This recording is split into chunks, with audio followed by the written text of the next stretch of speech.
A Simple Pastor's Devotional, January 5th, 2021. You know, I was reading in the book of Exodus and came across these two verses about Pharaoh.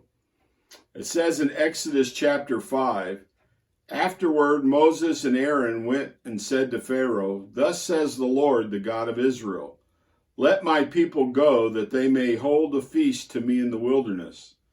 But Pharaoh said, 'Who is the Lord, that I should obey his voice? Let Israel go? I do not know the Lord, and moreover, I will not let Israel go.'" You know, as I read that passage this morning, I was reminded, ignorance of God is no excuse for not knowing about him or disobeying him. Well, why is that?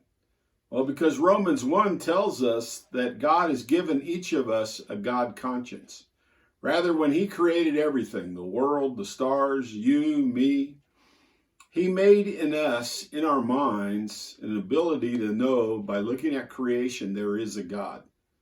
And so although Pharaoh failed to acknowledge God, or refused really to acknowledge God, and the 10 plagues of Egypt came upon the Egyptians, and each one of them there to prove that God had authority.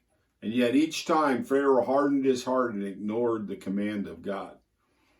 He still went through that and finally let the people go after the last plague. See, ignorance didn't thwart God's intent, God's will.